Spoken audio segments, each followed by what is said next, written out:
right, should we get going? I think that sounds great. Okay, should I just start with the introductions then, and we'll just move right along? Okay, well, welcome everyone to Digital Ethnography, Black Rock to Bay. My name is Dr. Christine Johnson, and I'm going to be moderating the event this evening. I am adjunct faculty at the University of Nevada in the departments of Anthropology and Geography, and I serve as the executive director of the Sparks Heritage Museum here in Sparks, Nevada. I'm here to welcome you and introduce our esteemed panel of speakers this evening, faculty from San Jose State University, Dr. Tina Karani, Dr. Jan English-Lueck, and Dr. Carrie Rohrmeyer. We will be monitoring the chat on this webinar for any questions you might have, and we're going to do our best to include them at the end of the final speaker's talk during the Q&A portion of the webinar, and we'll get to as many as possible in the time that we have left. At this time, I would like to turn it over to Dr. Carrie Rohrmeyer, professor in the Department of Urban and Regional Planning in the College of Social Sciences at San Jose State University. Dr. Rohrmeyer's expertise in cultural landscapes and advocacy for grassroots architectural and urban design is extraordinary. Carrie has researched and studied in the Black Rock Desert and specifically the Burning Man event for many years, and her recent work with the Washoe County Community Art Project, known as the Washoe Art Trail, developed in partnership with Burning Man Project, created spaces which connect local communities with the art, culture, and geography of the region, spanning from Verdi to Gerlach, which serve to connect people to each other and the environment for generations to come. I am very proud to introduce my friend and respected fellow geographer, Dr. Carrie Rohrmeyer. Thank you. Such a nice introduction. So tonight I'm going to kick us off. I just want to thank everyone for coming to our virtual multiverse co-learn session. We are crossing many spaces here. We're in the Sparks Heritage Museum. We're also streaming at Virtual Burning Man 2020, and we're here with colleagues and friends and students from San Jose State. So I'm going to just get us going with talking about storytelling and ethnography and my own experience with the burn and beyond. Most of you know me as Carrie Rohrmeyer, but for those of you who know me from Burning Man, you probably know me as Carrie Canary.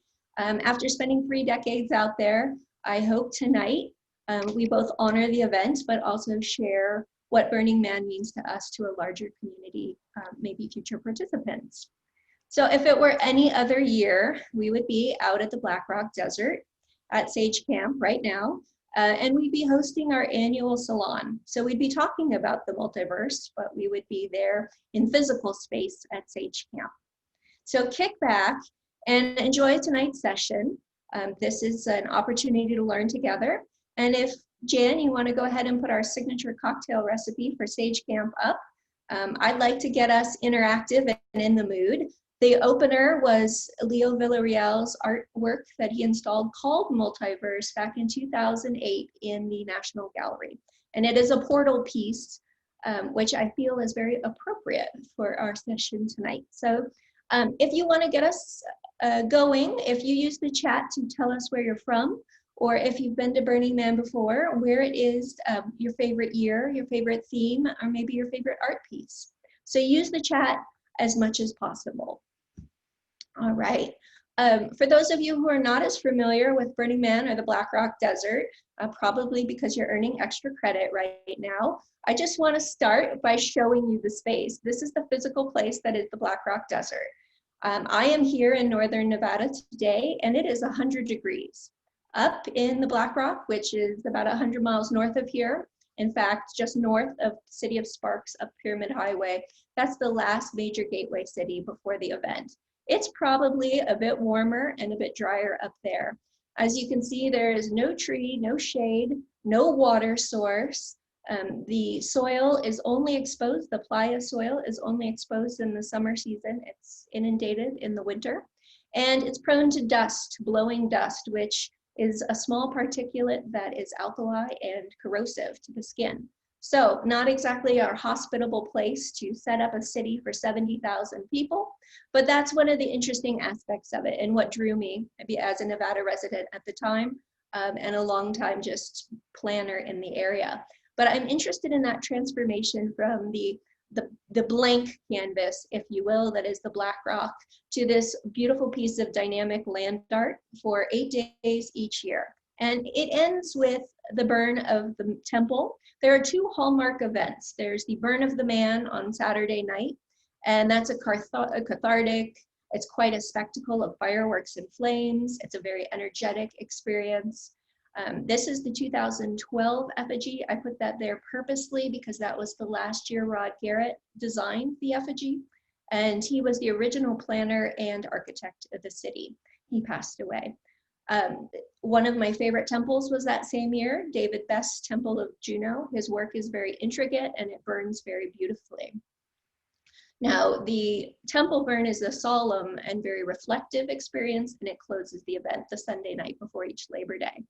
But those aren't really the aspects of the city that I studied. I studied the dominant land use, which is primarily leisure residential.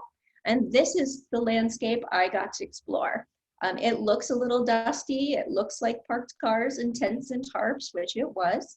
It's expansive, but very interesting from a street life perspective and a vibrancy. So I, as a planner, was always fascinated by the years I did research. I stopped actively researching in 2013, and now my arc is more of a longitudinal experience and participant observation. But I'll tell you that I've done just about every kind of burn. In terms of dwelling, I've been part of a large theme camp at the 9 o'clock neighborhood. I've been part of a smaller camp at Stage. We've had and had not had access to RVs. I've done a walk-in camp experience, which was one of my all-time favorites. And I've been in a van out in the burbs. There are a couple of notable features of the city, the man being centermost and the highest point of the city, and also the temple, which is the structure also on the 6 o'clock corridor. Those are sort of the key architectural features. And then this large plaza is filled with artwork. And this artwork is interactive. You can see the pentagon shape. That would be the fenced area of the desert where Burning Man takes place each year, but not this year. And so what I looked at earlier on was for examples of good planning, or sort of knowledge of planning in how they present and replicate their home environments. And I saw examples of new urbanism, there's welcoming signage, there's a real desire here to be eye-catching and interactive. There's also really a nice replication of Le Corbusier's Unité de Habitation, which is Tyrone, who was a Master's of Urban Planning graduate, who built a vertical camp of 12 condominium units mid-rise with a communal kitchen down below, and it's on a transit corridor. So you can see there's a real education around planning that's creeping into the landscape. It wasn't until 2008, when the economy fell apart, that I started seeing different manifestations in the city. So suburbanization, but a lot of dark feelings and satire and presentation of the negative aspects of our cities starting to be infused in what you see. Contrast that by 2011, when the economy is doing quite better, the city is now expanded and sold out, and you're seeing comfort start entering into the suburban life. Every single Lotus Bell tent here has an air conditioning unit, if you look closely. And not only is it replicated and sort of unexciting from a street perspective, it shows the interest in comfort and familiarities from home. This didn't just exist in the residential scape, but rather the commercial scape too. So things like Starbucks are starting to only barely, thinly veiled aspects of city life, and strip style commercial, which is probably the least exciting of all architectural landscapes, is starting to become paramount on street corners. But then as the event becomes increasingly popular and selling out through online channels very quickly, you see priority placed on plug-in and play experiences or turnkey experiences, which participants may just show up and their homes and costumes and meals are all provided to them, with an emphasis on private space rather than the public realm. So connections to the street are now cut off, and the experience is really killed for the rest of the block. So while my suburban landscape might look a little different than yours in your hometown, you can see it starting to become evident in these outer road rings. So it's maybe more futuristic looking, And this was confirmed also in interviews with participants. I actually interviewed 109 burners, so people who had been once to people who served the community over decades. And what I was seeing was a kind of familiar sentiment of, well, I don't really need to leave my camp. Who's to say there's anything more interesting elsewhere? So they were saving that energy to go into the urban core or downtown at night and experiencing the nightlife rather than investing in their home out in the communities and areas that they lived. And this was really sad. I found it to be kind of a sad comment on city life because everything in Burning Man was always interesting. But I will say that suburbia became paramount enough that it was actually promoted from the placement process, which is Burning Man's zoning, if you will.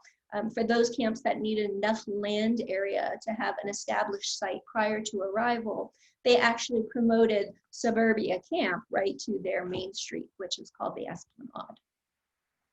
And so I always thought, well, okay, at this point, I'm a little discouraged, but I'm also done with my research from a dissertation standpoint. So what can I take away from this place that was significant? And I find, even when I go back year after year, is the inspiration, the investment in public art that is interactive, the beauty and the technology. This is probably the most literal re-engineering of nature I've seen. One of the more spectacular pieces by Studio Drift in 2017 called The Tree of Tenere, which is based on a real place in the Nigeria's Sahara Desert, which no longer exists, unfortunately, because someone ran over it drunk driving. However, I wanted to take these sort of ideas about doing it yourself and creating these magical landscapes and bring them to San Jose State. I had chosen a career in academia and I knew I wanted to work with students. But I found that so many spaces in our urban environments are contestable and challenging for the many stakeholders that are already invested there. So I had to look for spaces that maybe people didn't feel particularly one way or another about, or were naturally isolating in much of the way the desert was sought out. So I put students in places they were not comfortable. I put them in alleyways that were generally safe, even at night. I found locked up flood control channels that had been used primarily for graffiti art, but also the rare event, storm event. And I tried to get them to look at and analyze ways that these spaces could be better utilized or incorporate some of their knowledge about place and planning. One of them being the key attributes is just opening the gates, like liberating space for everyone's use. The free space concept was something that I was introduced to from a very long ago burner early in my research who was working in San Francisco to liberate unused buildings in south of Market. But I really liked this concept and just trying to open the gates. And if I ever had one message for Burning Man, it's that, you know, you need to open the gates to have this experience be inclusive. It is one of the principles of the event, radical inclusivity, and yet it is not accessible to everyone for many reasons: cost, online channels, ticket limitations. And what I hope is that virtual Burning Man will in fact be a way that more people have access to what Burning Man is about. And just in case opening the space up wasn't enough, it never hurts to add a little LED lighting, maybe a DJ, and a little fun programming. So we did that in Palo Alto, we did that in the city of Hayward. And I continued my own explorations of Nevada, particularly. I'm fascinated by the arid landscapes. I love our desert. I don't love what is always happening to our desert. However, I'm interested in places that don't have zoning restrictions or land use restrictions and what people choose to build. So I tried to get students out to recreate a Burning Man model, but a more sustainable and permanent one.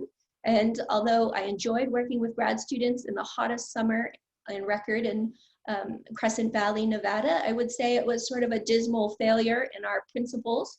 We spent more time fixing tires, which I'm sure many burners can relate to, and dealing with the onslaught of winds in the high desert. So we had a good time. We were not successful about building the city, but I'll tell you that it gave me a deeper perspective and appreciation for what Burning Man is able to do each year as a project nonprofit organization. I have a deep love and appreciation for the beauty of our landscapes. This is Pyramid Highway, or Pyramid Pyramid Lake. And it is a beautiful wilderness space. However, that is not the full story of any of our spaces and places. In fact, it's a much more complicated landscape. You have growing pressures from outside actors like the Tesla Gigafactory, one of the largest industrial buildings in North America. Decisions are being made by out-of-state players, namely in Silicon Valley, who are having an effect that ripples into the communities of Sparks and Reno in terms of quality of life and housing affordability. Now, at this time, it was my redirection or pivot in life, if you will, to start talking to members of the communities here in Northern Nevada and work ethnographically to record their histories and stories of place.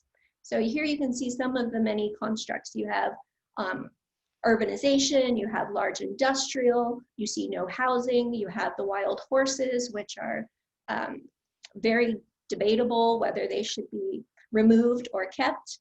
And what we did is we tried to incorporate these stories into a permanent piece of art with co-sponsorship by Burning Man.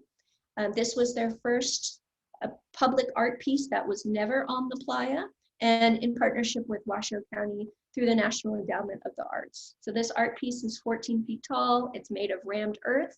This was the original design video, and it has a mirrored floor. It looks up to the sky. So it's a chamber, if you will, where you can reflect on the alpine view to the west. So Verdi is just 20 miles from the California border, or in some places quite a bit closer. And so you get that connection with the Sierra Crest. We constructed it 1 year ago in the heat of August. We went from plan to build in about 2 years. The build itself took 10 days. I will tell you that we were all a Burning Man camp and good friends for decades, but we have no real experience building and constructing. And so that's very much the duocratic way of just get out there and do it.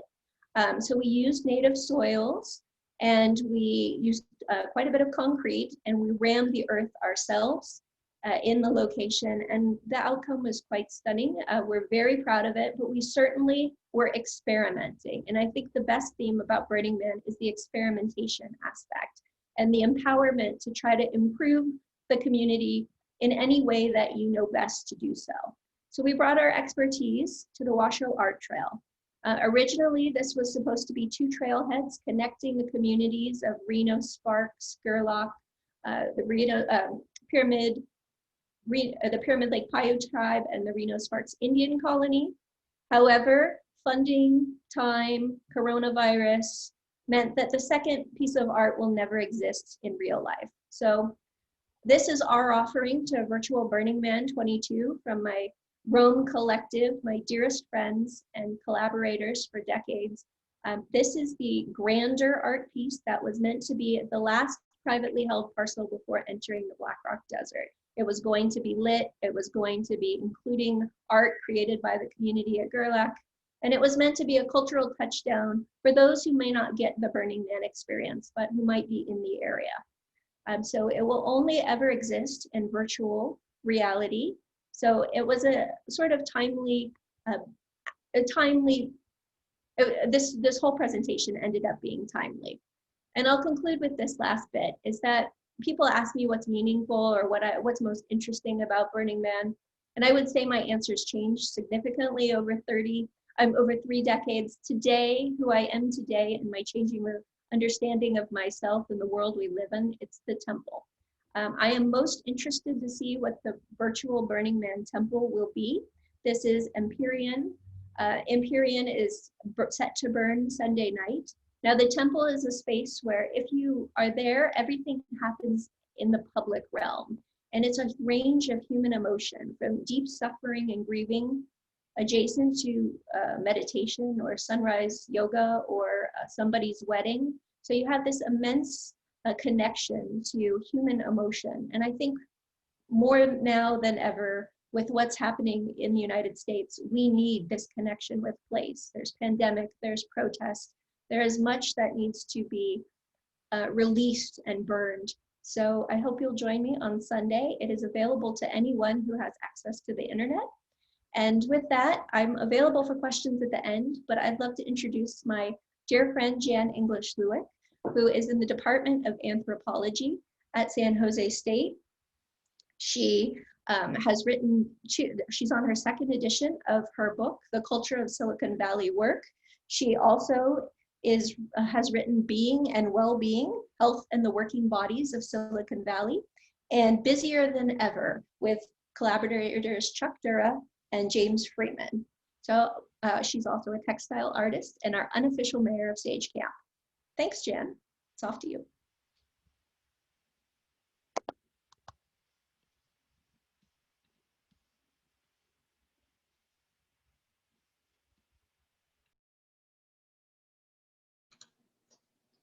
Jan, you're on mute. Classic mute problem.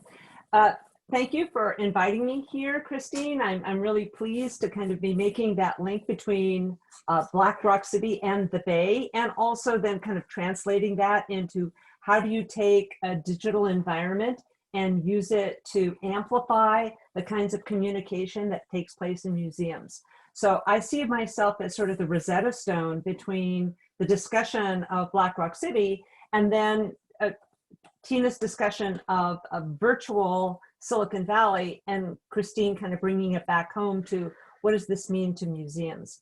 And I want to start out with just the story that I've been in for about 30 years. I was brought to San Jose State as an ethnographer to study the magic of Silicon Valley, to try and understand this distinctive culture that had appeared. And indeed, I dug in and did that for about 30 years. I've interviewed, maybe along with many colleagues and students, probably it's over 1,000 people easily. I think I counted it once and then I got depressed and stopped counting, but it's a lot of folks. And as I did that, asking people about their work, asking them about their lives, their families, how they put their lives together in this very distinctive, very global place, I kept tripping over people telling me, but yeah, I have to reinvent myself every year at Burning Man. And I would think, okay, take my little notes, write down Burning Man, and then someone else would say that, and then someone else, and then someone else. And eventually I got the anthropological message, I need to know what Burning Man is. And the anthropological way is not just to be from afar and studying it. You can imagine the challenge that COVID places on us, but to immerse ourselves and experience that. And so Carrie very wonderfully welcomed me into Sage Camp and walked me through the experience of, of surviving the playa with all of its interesting challenges, physical, mental, and emotional. And now I feel like I'm definitely part of Sage Camp. But in the process of doing that, I really began to understand that the things that were produced in Silicon Valley were connected to this other way of valuing the world. And everybody knows the story of capitalism being connected to Silicon Valley. It is sort of the capital of the post-capitalist world. But I think the other story about the countercultural values is much less well known. And so I began to investigate that. And when I investigate something, I invite colleagues and students to play in the sandbox with me. An experience that is not shared is not one that is amplified. I learned that even before Burning Man, and that is definitely the case afterwards. And so I invited my students to play with me in this new sandbox and think about the very serious question of, well, what is the connection between Silicon Valley and the counterculture? Burning Man has about 25% of its 80,000 people coming from the Bay Area. And when you go to Burning Man, there's this strong presence of technology. And we wanted to understand how that worked. So we all zipped out into different parts of the Bay Area and dug down into robotics and food and social media, Latino artists, the emerging cannabis industry, a whole host of different pieces. And we wanted to figure out some way of putting those pieces together so those stories could be told. And I'm a classic old scholar. I write books, and that doesn't allow everybody's story to be told. And so one of our flock, Jasmine Lowe, took a class from Tina Karani, and she kept coming to our meetings going, oh, there's this wonderful thing called virtual reality and digital storytelling.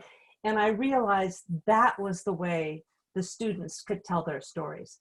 So I want to show you a short film that will capture part of that experience. It will highlight one of the people, Melanie Bailey, who's a panelist here, as she went to Burning Man as a young person and learned its stories. And it will highlight the way we translated our project into a virtual reality experience. And you'll get to hear what some of the people we interviewed said about their Burning Man experience. So with no further ado, I'm going to share my screen along with audio.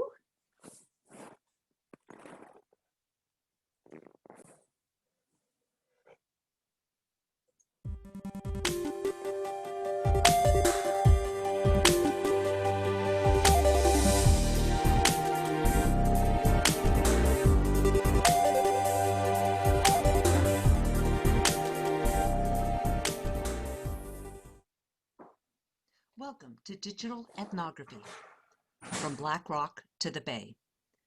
This is Jan English-Lueck, an anthropologist at San Jose State University. And I worked with a team of researchers to try and understand the dynamic between the forces of capital and the forces of counterculture in the creation of the new technologies of Silicon Valley. I'd like to introduce you to one of those researchers, Melanie Bailey. She's going to talk about her experiences as a child visiting Black Rock City. I was excited to be able to join the project, actually partly because of, the connection between Burning Man and the Bay Area. Because I grew up in the Bay Area, I thought that it was really interesting to be able to sort of dive deeper into what all that meant, and to sort of learn that this experience that my dad had going to Burning Man when I was growing up was, something that a lot of people can relate to, and something that is impactful to a lot of people in the Bay Area and also in, Sparks and in Black Rock City, Black Rock City as it develops every year. And one of the things that I loved about going to Burning Man as a kid was meeting all the different people. And I've always been kind of a people person. And so besides the two things, in fact, that I remember the best about my time being at, literally at Burning Man, not just sort of the prep and all that, is the art, checking out all the different art pieces, art cars, everything from really big pieces of art to, smaller pieces, and meeting different people and kind of hearing about what they were doing, I guess, at Burning Man, because for some people, they were there, creating these whole kind of mini experiences within Burning Man, right? Running little temples, or, running places where you could come and get food, or like my dad ran like a kind of a bike borrowing sort of thing. He brought a bunch of bikes every year and people could borrow them and bring them back and use them to ride all over. It's so much fun I didn't mind being the only kid, because I don't know, everyone wanted to talk to me. I think people were kind of like, oh, hey, there's a kid here, and so I had a good time chatting with people. One year I had candy I was supposed to sell for a school fundraiser, and I guess I never sold it apparently. And so my parents just bought it all. And then I stood out there by our tent with a big tray and I just gave candy to people. And I would stand out there for hours, just giving away candy. And I loved being able to interact with people and just chat and, have them be so excited because it was ooh, Skittles, So, but yeah, no other kids. And, we used besides the bathroom, we used a lot of the other normal kind of camp-wide, services or utilities, which I actually thought were really cool. I remember thinking how cool it was that some of the showers were also art pieces. I thought that was really neat. But yeah, no other kids. I did learn how to ride my bike without training wheels. on the playa. That was pretty cool. That's one of my big, kid experiences that happened out there. I don't know. I remember it being fun. My dad has told me, later on that some people didn't think it was good that kids were out there, and some people thought it was great. Apparently, we crashed the parade. I did not know that until many years later. We were hanging out with some people, and they gave me a dress to put on, and they said, "Come on," and they just took me along, and we joined the parade for the burn. And apparently we weren't supposed to. I learned many years later, but I didn't know any difference at the time. So that year, I think we were there for the burn that year. My memories really are of riding around on my bike on the playa and checking out all the different art pieces, and I don't know, and going and talking to people and going to these different art spaces and just sort of seeing what's going on. Those are my real memories of Burning Man. I'd like to turn our attention to the virtual reality installation that we are creating with Tina Karani, a digital storyteller. We'll look at the kinds of comments people made about Burning Man and how that affected their perceptions.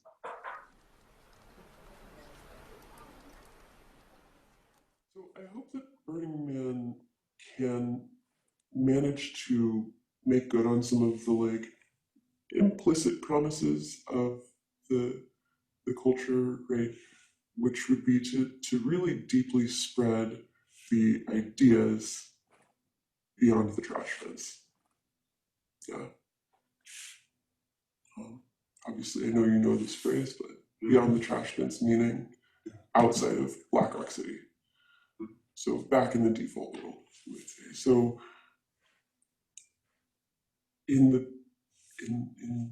ideal world, we people who go to Burning Man go there and have this sort of we get to what's the word I'm looking for? Prefigure? Not that. It's like possibility modeling. And we get to go experience that, and it rejuvenates us to go back into the normal world and keep pushing for what we want the world to be like. And that might mean really different things to different people. Maybe some people are really excited about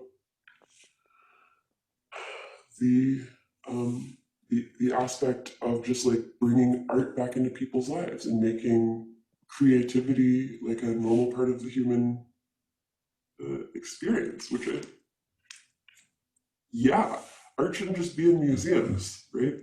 It is natural for people to create things, and it is okay to make art, and it might not look like something that somebody hangs on the wall, but it is good for people to be creative. So maybe that's something that somebody is really all about. And maybe somebody else is all about decommodification. And, I think decommodification can also be really exciting.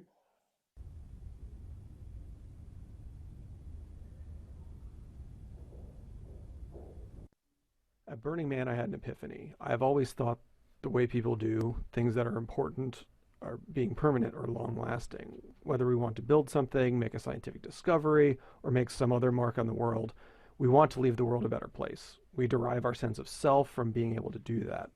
Leaving that mark translates into meaning. I found that Burning Man is great because it is not that. It is transient. It's nothing but sand and a tremendous gathering of people, and then it's sand again. It's like a giant sand mandala. There is a spiritual dimension to Burning Man, and that's one of the main reasons for going back. I'm not a particularly spiritual person. Science, being a scientist in many ways, is spiritual. Science is a non-spiritual religion. Science is a belief system that gives meaning to things. We have a lot of questions that give life meaning. Why are we here? Fundamentally, science is also a way to answer the why. Much of it is what, but it deals with why in an orthogonal way. It is a search for meaning. The same structure, the same comfort. Science is a way of understanding the world that gives you some sort of anchor. For Burning Man, it's definitely getting to see people express themselves fully and really letting go of the traditions that people are navigating. I was born and raised in California, and as I've grown, I like to do whatever I like to do, but most people don't have that space for people to encourage or even validate where it's just not even safe. I think I love so many pieces of Burning Man. One of the pieces that I love of Burning Man is so many people getting to push their boundaries and really try on something new. I love people and observing that. And then, of course, I love art. I love being able to play with the art, explore, see how it changes from day to night, get there early and see how it's changed and evolved over the course of Burning Man. It's quite the intersection.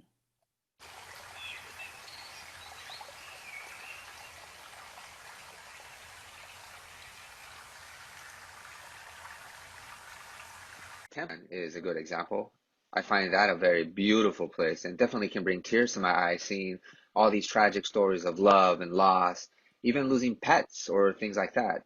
Very hard on people. I really see the grief people are struck with and the way that they see the world in echoes of things that they love and other things. That would probably be the closest thing to a spiritual experience, except for maybe walking the redwoods.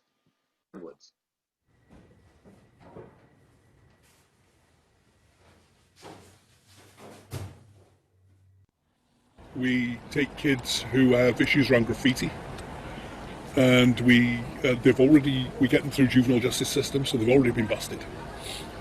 And we take them under our wing, do a project with them, and we try and encourage them to make art without victims. It's bad mojo to create a victim while you're making your art.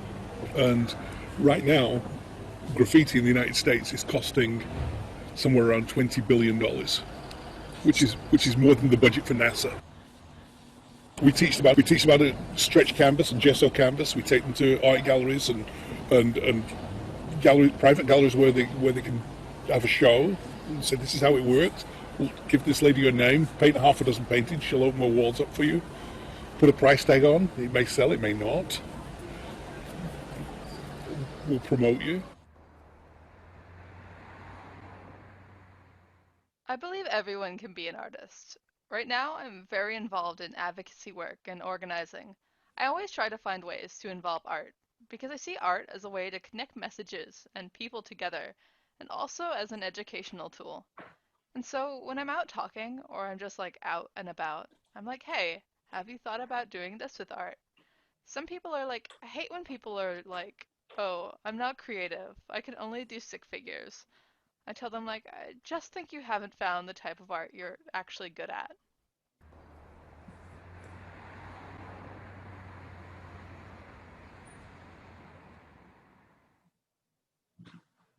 I hope you've enjoyed these vignettes, expressions of people who've experienced life on the playa and bring some of those insights back to Silicon Valley. We welcome you to explore the larger installation, Reengineering Nature in Silicon Valley, coming to a computer near you.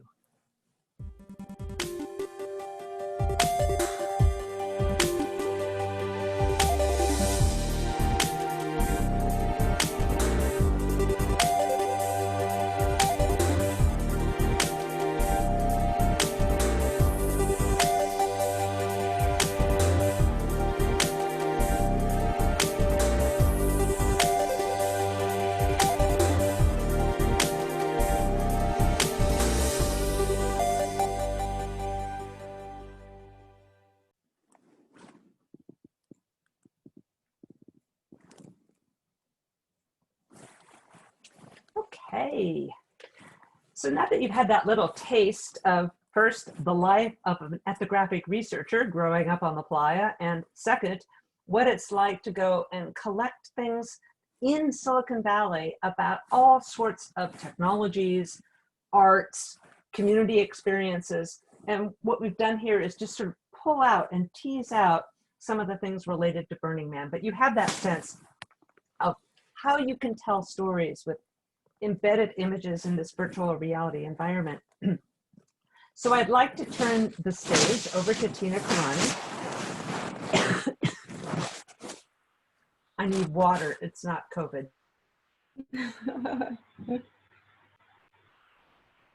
Okay. I hope. Can you hear me okay? So I would like to introduce Tina Karani. She's an assistant professor of media design at San Jose State University and a faculty advisor in the School of Journalism and Mass Communications Immersive Storytelling Lab, the lab that inspired our project. She conducts research in the areas of educational technology, digital and creative literacies, human-computer interaction, and inclusive design. Prior to her position here, she was a teaching associate at Louisiana State University and has held various user design and graphic design positions in the US and in Iran.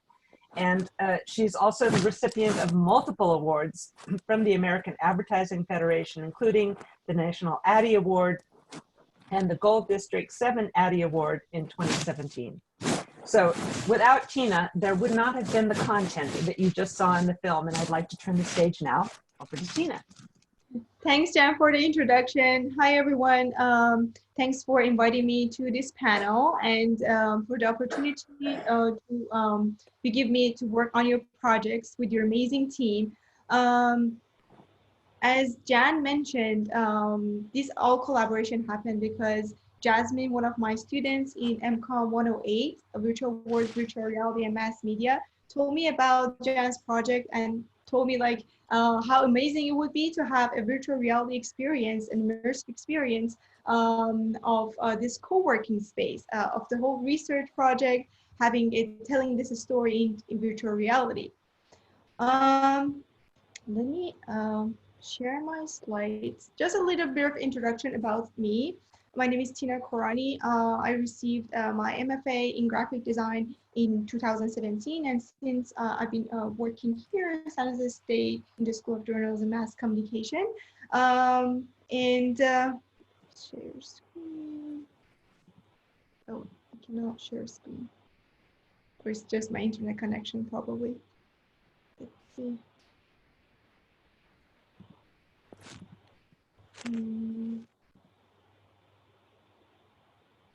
Share.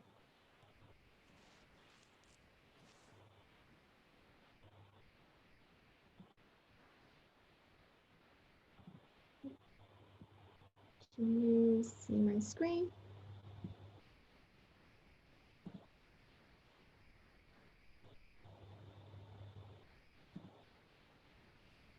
Not quite yet. Oh, do you see the black screen here? We see black screen. Okay, that's good.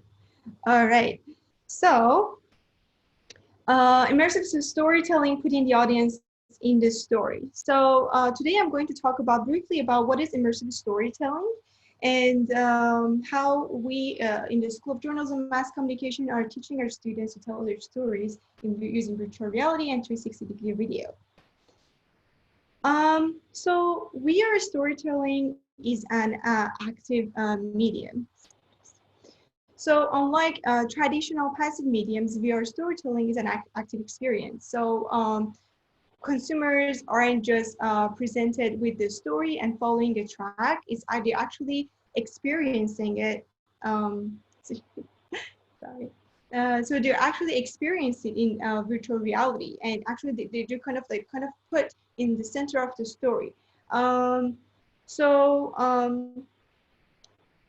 To do that, to enable our journalism students and mass comm students to tell their stories using this new medium, we asked them to kind of like just work on some immersive storytelling, like some immersive assignments, like for example 360 video, a virtual reality project, to just kind of understand what is this new tool to tell their stories, and how they can use it to tell their stories, and how is it different than the traditional media.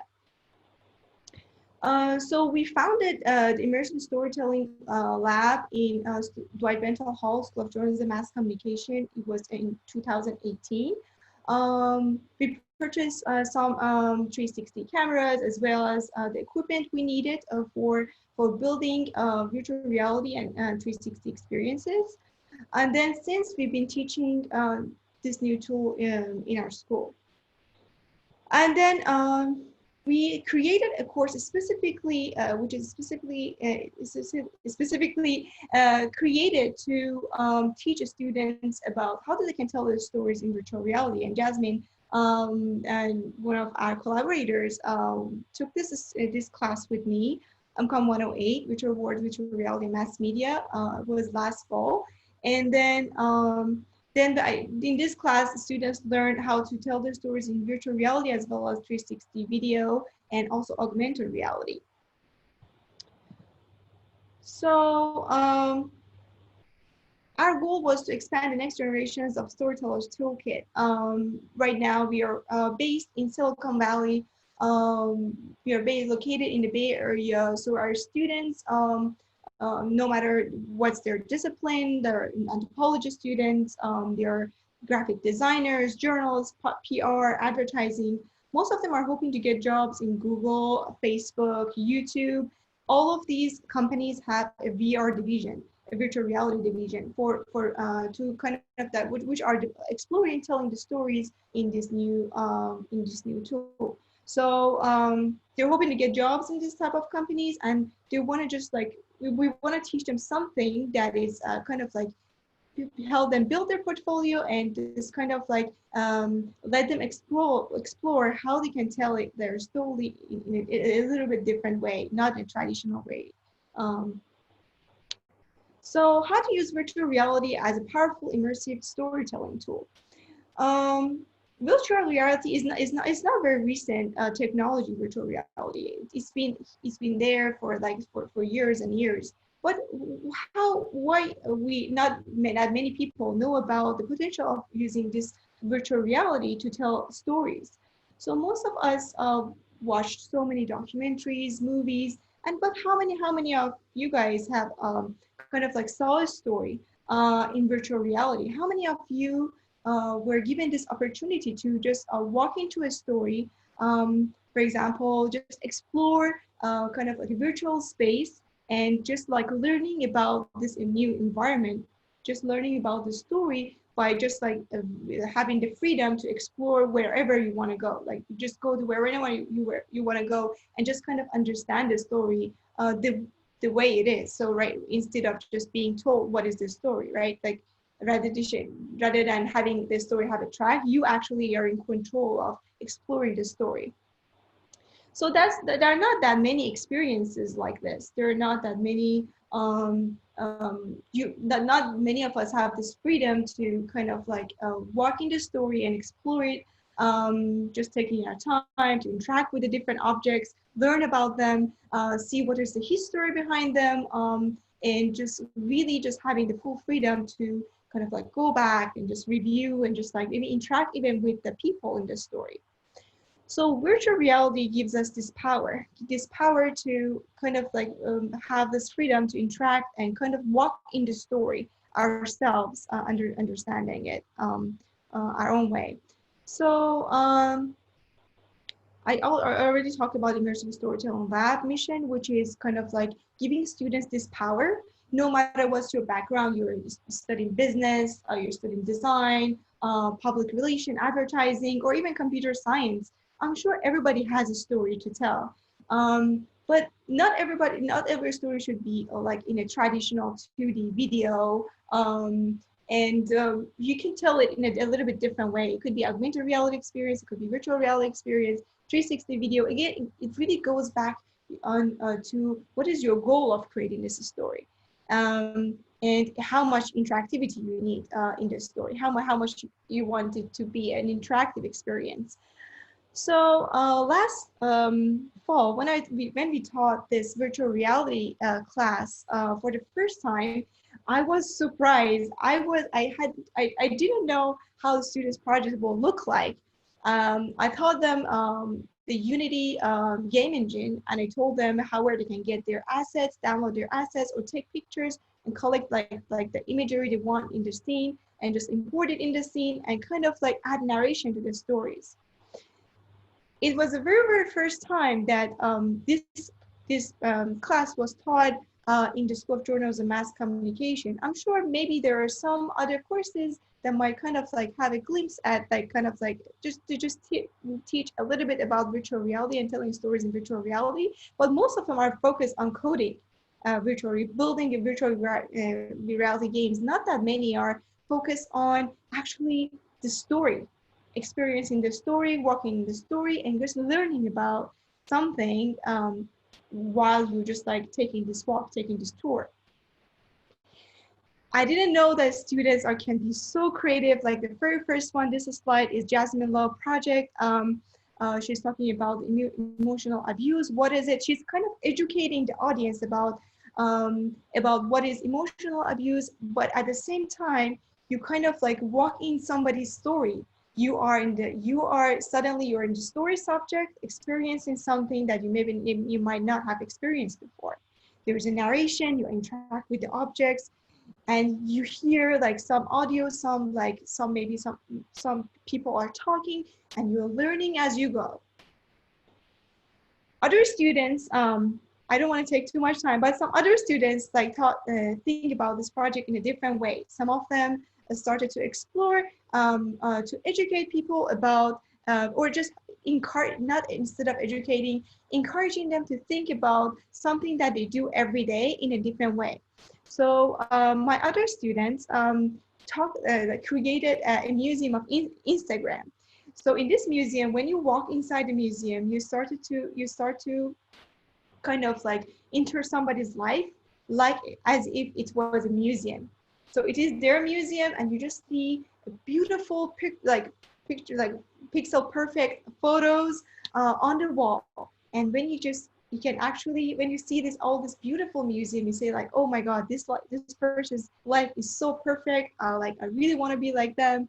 Oh my God, look at this beautiful gallery right here. But you can actually enter each photo and learn about the story behind that photo.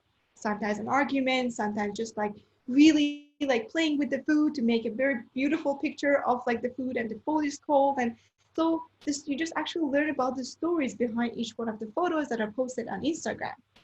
Other students are exploring, telling the stories about like people, like other people's living situations, to kind of develop empathy toward the refugees, displaced people, or people that are living in kind of like hard situation, in hardship. Again, some other students are telling the story about kind of like their daily life, and their like everyday life, and they kind of what their one-day life looks from their eyes, right? So, an anthropologic, ethnographic, museum experience, reengineering nature in Silicon Valley. I'm going to show you a glimpse of this virtual reality experience.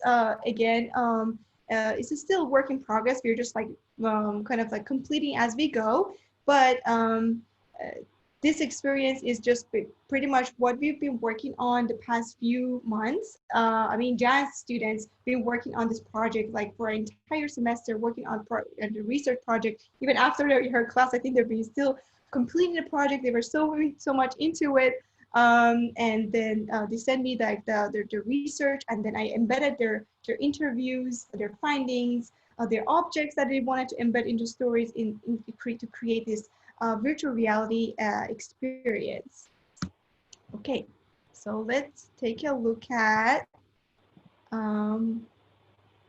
this experience. Let me open the video file.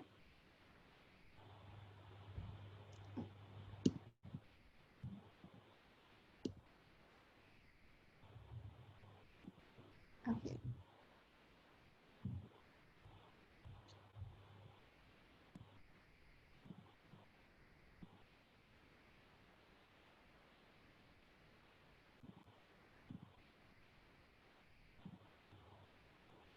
Okay. Can you see it? Since we couldn't take you everywhere we went, from Mountain View to the camps of Black Rock City, Nevada, we put together this installation to allow you to interact with people in this virtually realistic co-working space. It bears the name of our project, Reengineering Nature in Silicon Valley.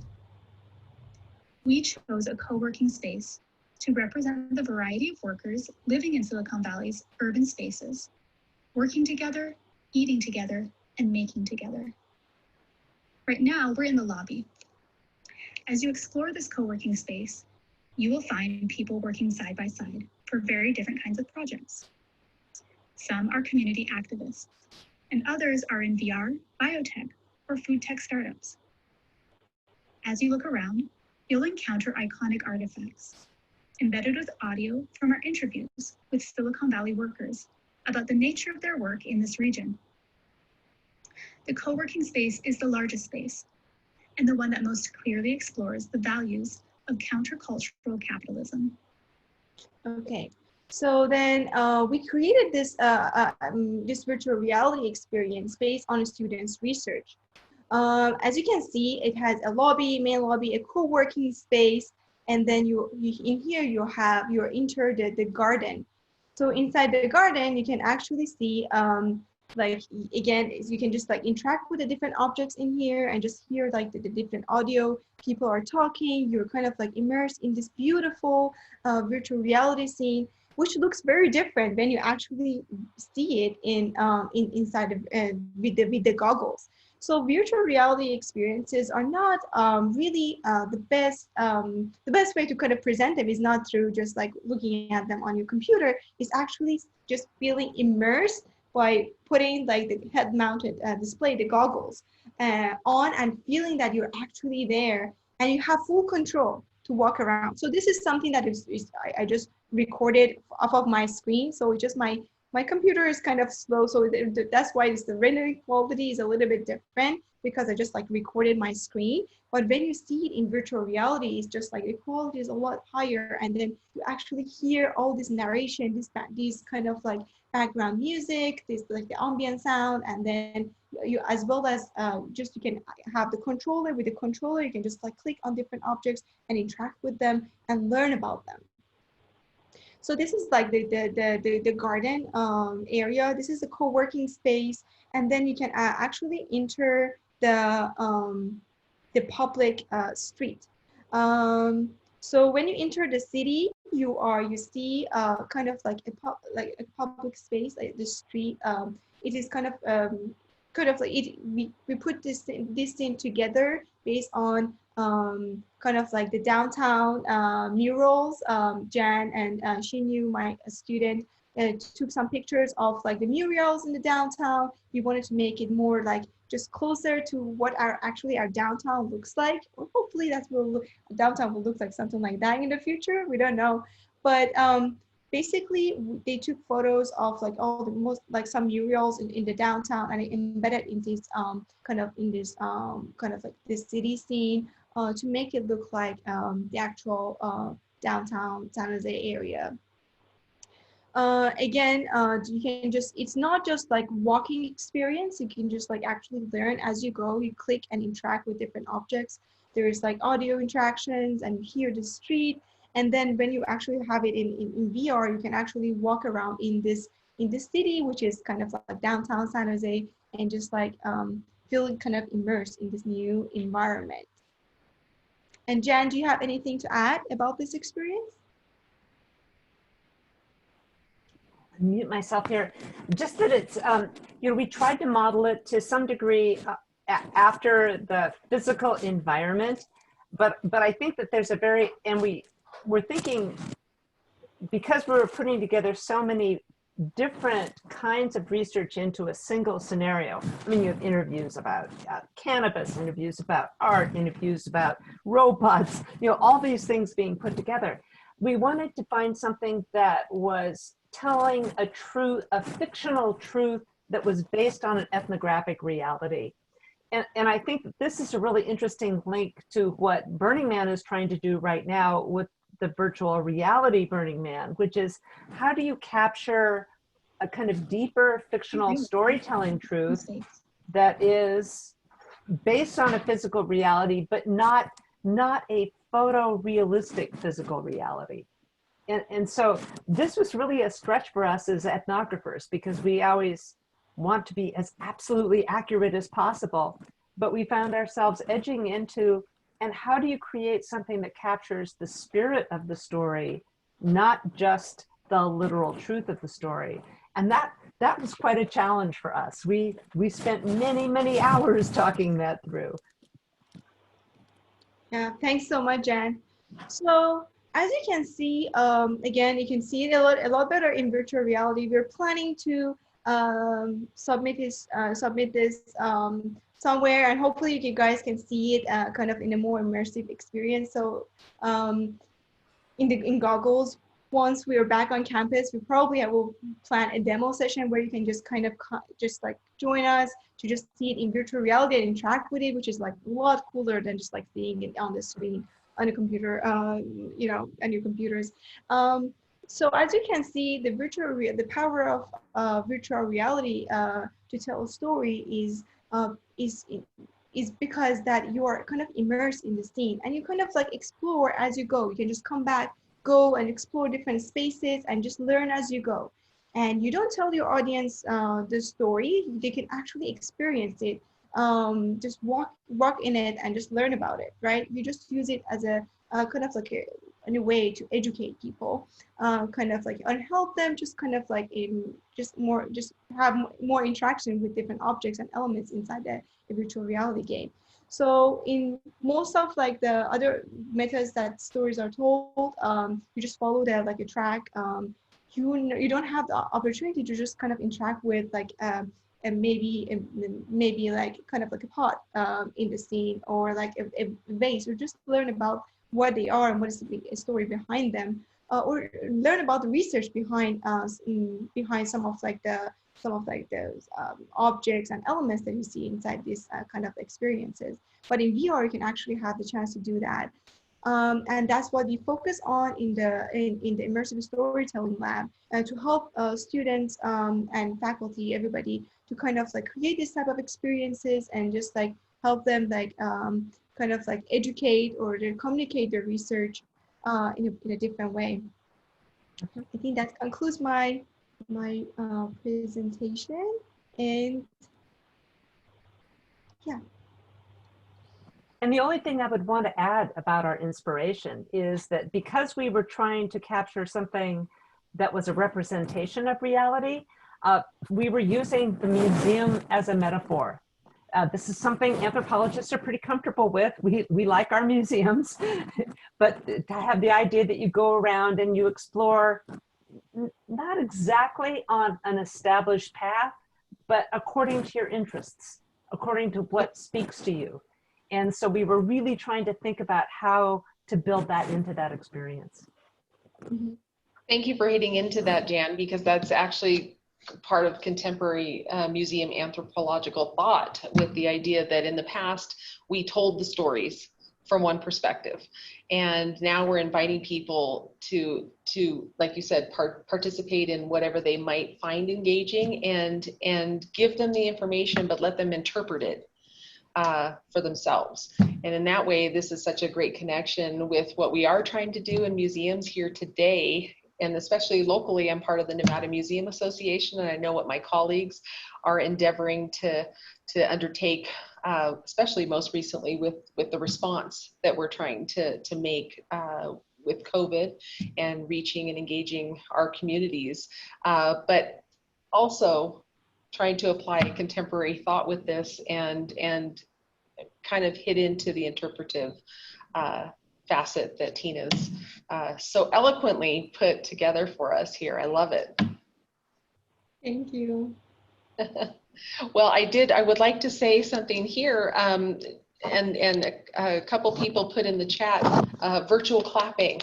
So we are all virtually clapping for you all, and thank you so much for being here with us. At this point, I had thrown up a few questions that I was going to present to the panel to address, but we also have some from our chat as well. And I was wondering if, actually it goes all the way back to Carrie's talk, if we could maybe go in chronological order and address some of the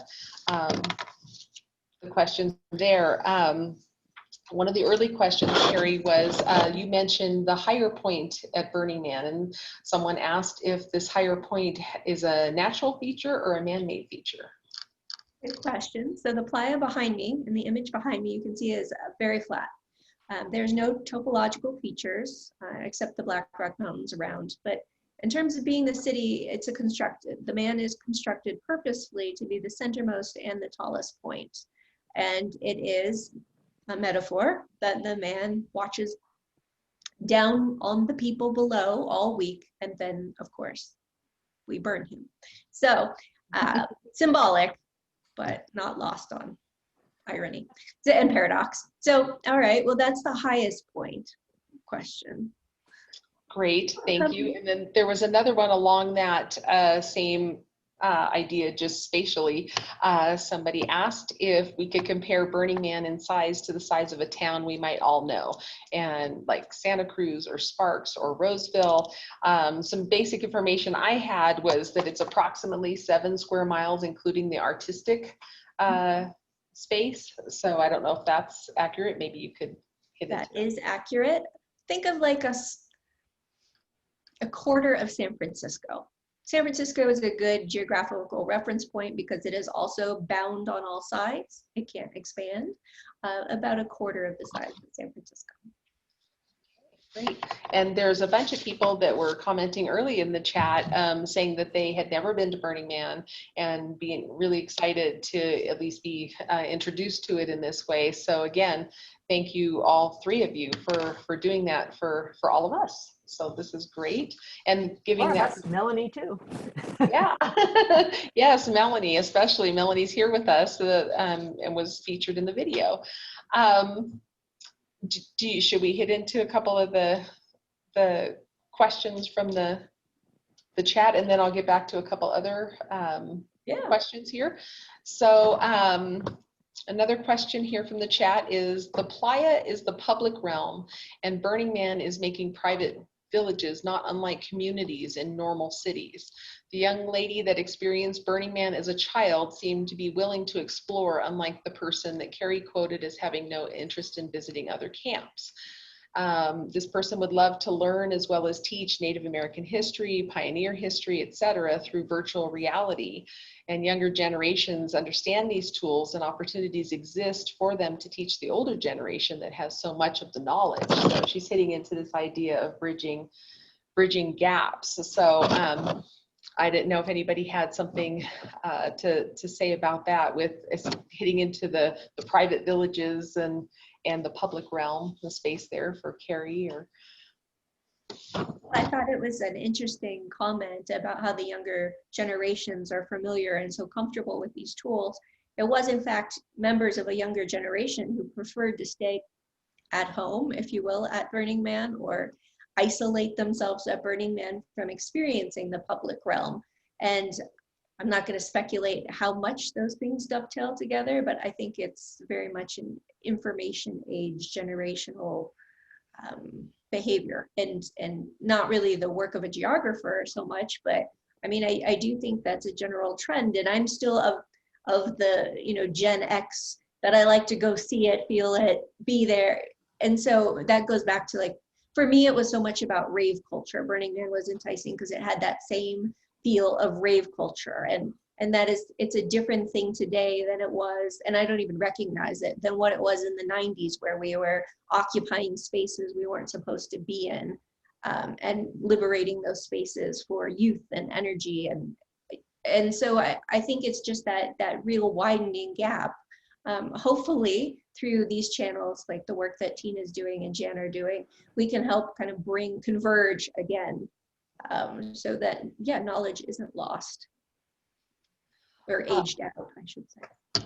Well, and that kind of hits in right there to this question here that we have. Can virtual Burning Man provide the reset felt from participating in the playa event? Somebody commented in our chat that they've heard that people are actually heading north.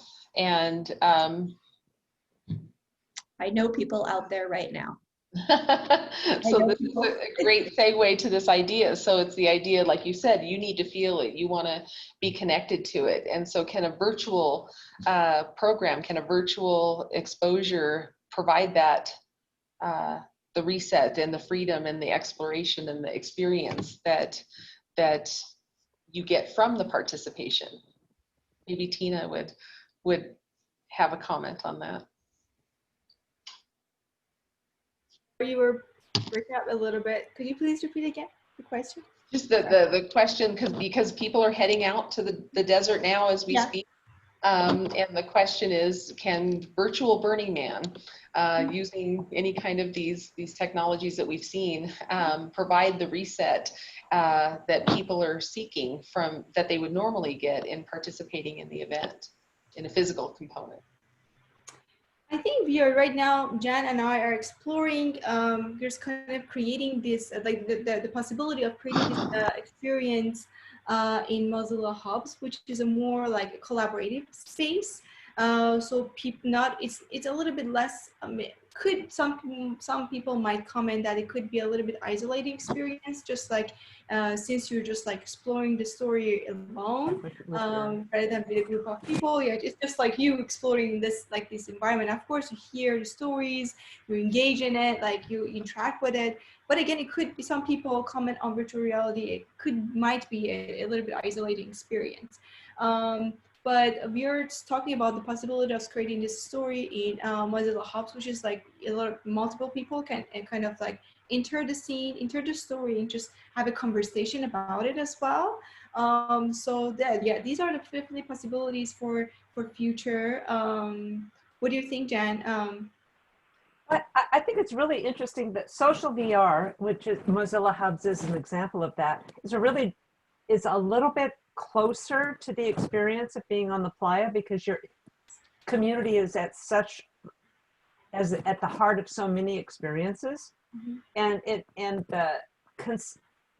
it's, although individual VR is immersive, it's also individual VR, and so connecting to other people is very strange. So I actually went on virtual Burning Man earlier in the day and played around with it to see, oh, what before I get on this tonight webinar, I'd better go there and take some visits.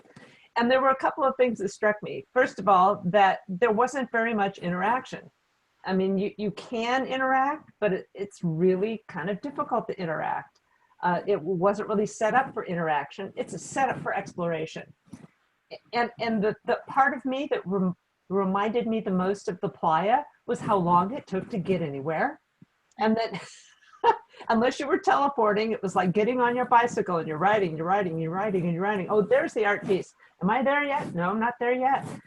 There were parts of it that reminded me of the playa, but I think if you've never been there and you've never had that experience, the virtual reality is not going to allow you to remember it. So it's one of those things that I think it would be hard to get that flavor for the first time. If that's your first exposure, I don't think it's going to be hard to relate to. And then the other thing that really struck me by that, and this is just Jan rambling about her experience, is that so I went into VR, I did some things, I came back, I did some work. I went into VR, I did some things, I came back and did some work. That is not what being on the playa is like. There is no option to go back and do some work. Unless you're hanging out near the billionaires, you don't even have Wi-Fi. So, there's no way. You have to reset. You're separated in a very powerful, what anthropologists would recognize as a very powerful ritual way. And that, I think, was very difficult to accomplish in VR, just because you're not going to spend 24 hours a day on VR. I mean, maybe somebody is out there and I miss it, but I sure wasn't. And so you're not going to get that reset in the same way. Jan, we have a comment that kind of hits into what you're saying exactly right there. And this person says, I'm wondering how much the dust, heat, lack of humidity, and strict waste procedures makes the Burning Man experience. It's a very particular curated experience that requires an endurance that VR does not present. Exactly. Yeah. Yeah. That Yes, Kevin? said, I kind of always feel like Burning Man is best in my imagination. I've been many times and I don't miss any of those things. But I love being there. I hate the heat. I hate the dust. The whole waste thing. I mean, everything that's touched on is spoken like somebody who's lived it. I would say that I don't miss any of those things. I miss my imagination of Black Rock City more. And I think that virtual reality touches on that in the best possible way. Hi, this is Melanie. I can't turn my camera on because of technical problems, but one thing that I was thinking about with this question was how, as someone who was sort of adjacent to the Burning Man experience growing up, there were a lot of years that my dad went that we didn't go, how there are lots of ways that I still felt like as a kid, I was participating in Burning Man, even though I wasn't there. You know, we would build art pieces in the backyard together. He would take them out and I'd be so excited for him to come home back in the days of film camera, come home, get the pictures developed so he could show me the pictures of where he'd put my art pieces. And so this question made me think a little bit about that aspect of it also, the way that people who are maybe not always there participating in person might still be able to participate, you know, maybe even in some of the similar ways, at least, as they have in this sort of adjacent way. I think that's a great segue into the third question. In the name of time, do we want to jump ahead to that one? We could, definitely. So this is a question that kind of was written to tie this a little bit all together, and the idea that how can smaller museums better utilize these technologies to support members and the public? And given that this is a wonderful transition in the flow from Carrie to Jan to Tina, and the idea that there are museum professionals here in this webinar with us tonight, and we are all forced to pivot, to use an overused word, in response to COVID. And yet, aside and apart from that, there are opportunities to reach a public in a new way, especially as somebody hit into with a comment earlier, reaching the younger generations. So how can small museums better utilize technologies to support members and the public? Again, Jan and Tina, maybe you have thoughts on this, because I think a lot of it might be rooted in resources and funding. Yeah. So actually, this is one of my one of my concerns when I delivered my very first virtual reality project. It was an immersive experience of flooding in the across the kind of like Florida beach. Mm-hmm. So when I was delivering the project, again, you could see it in virtual reality, but how do you want to teach kids about kind of like drought, like storm, flood, all this, like the dangers, and like maybe even teach them about the planet in just in a more immersive and more less isolated experience in a museum. So I started to explore the different options, how you can present it, how you can see the experience, and how can you make this experience more suitable to kids that cannot carry these heavy head-mounted displays.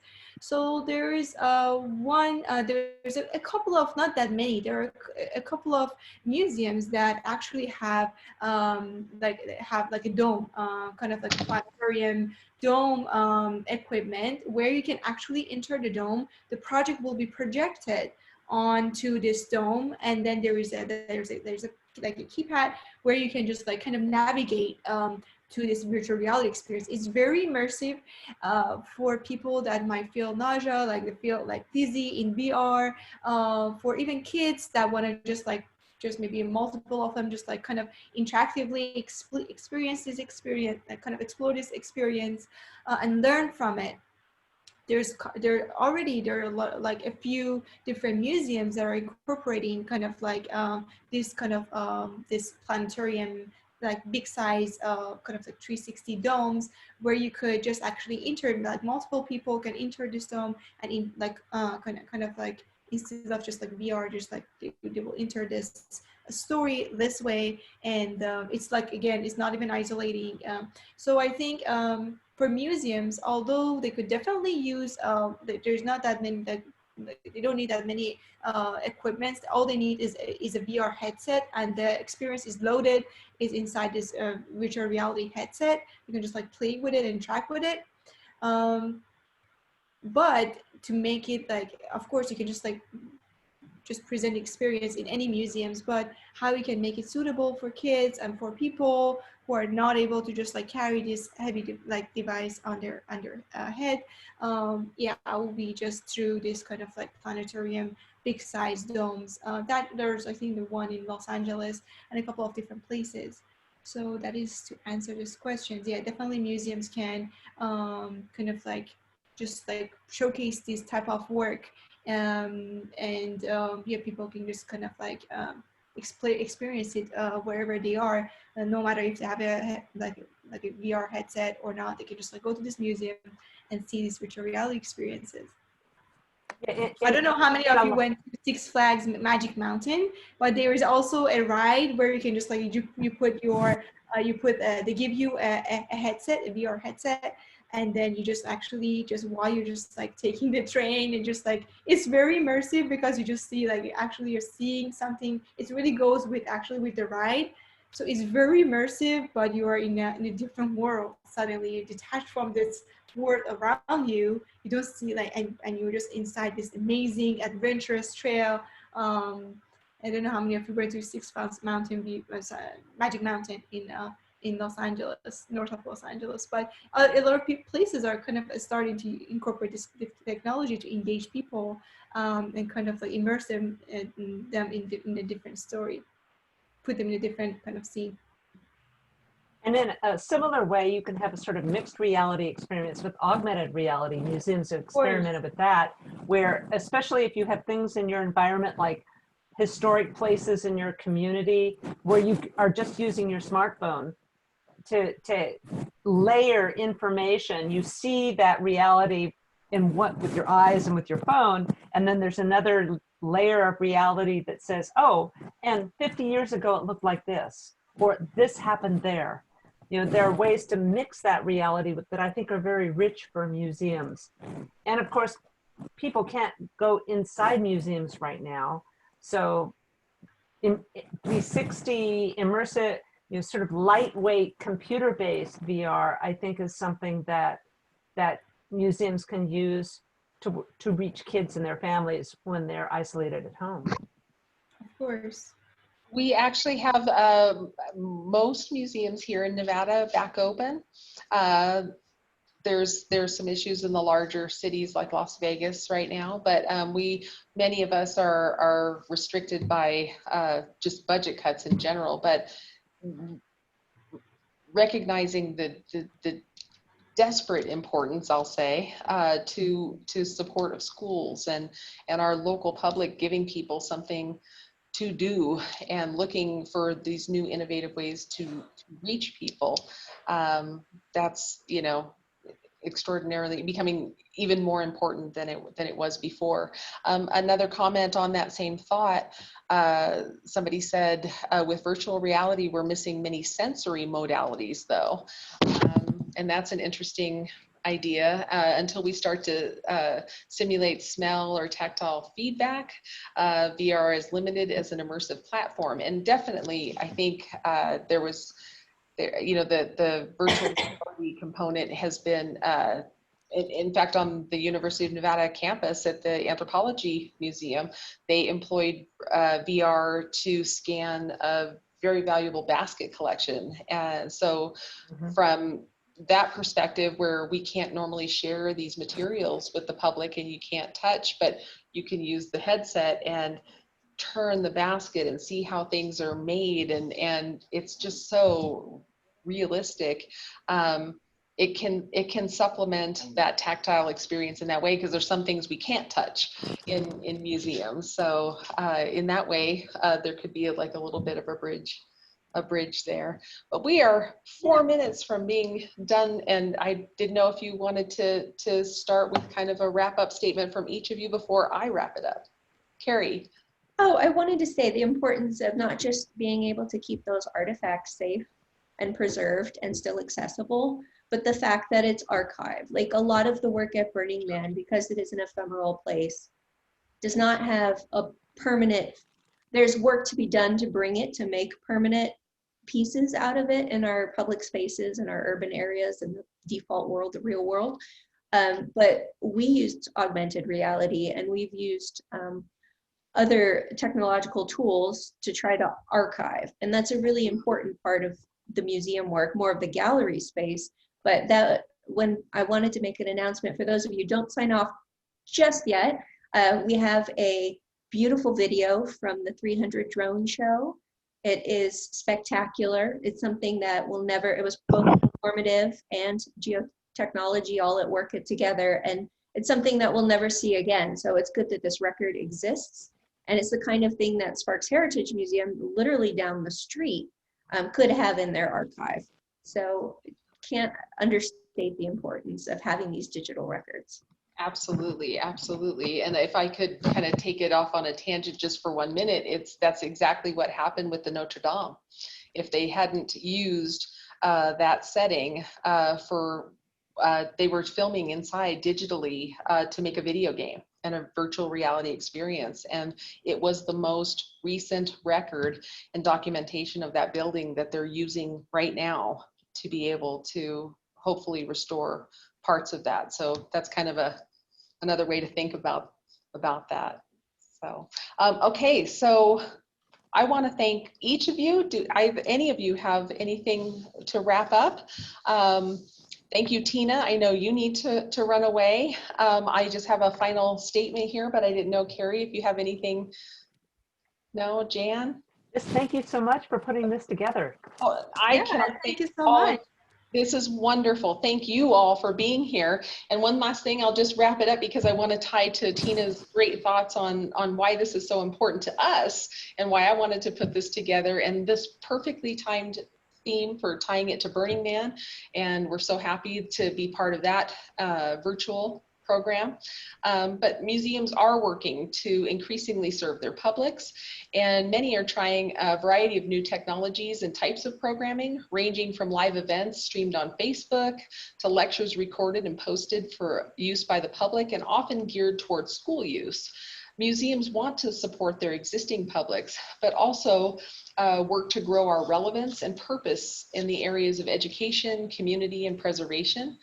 Not every museum has the same resources as another, and not every museum's public is the same. And in that way, and I can speak for museums here in Nevada specifically, I have seen many museums trying out new styles of programming, using different technologies, and working to find out what works for them, what appeals to their support base. And some of the struggles to do this are rooted in funding and general resources. But there are just wonderful examples, both nationally and locally, of museums making the shifts and successfully engaging new audiences and serving to support schools in these times that are very trying, using digital technologies and providing new experiences. The efforts of museums right now mirror a Burning Man ideal, which is to own and perform what we each do best.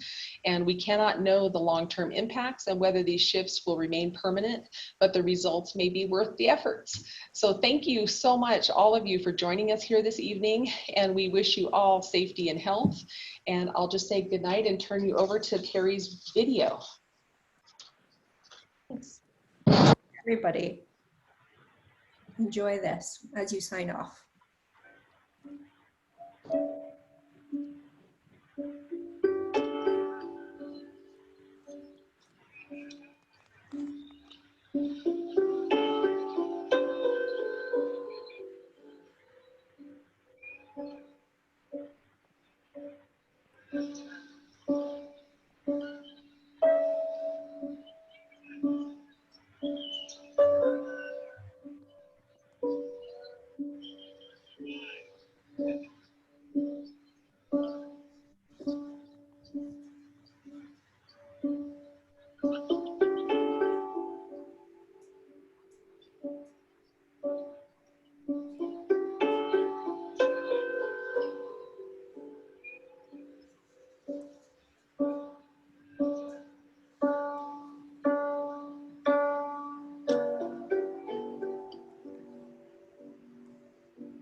And with that, I think we're done.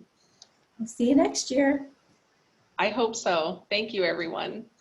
Thank you. Bye-bye. Bye.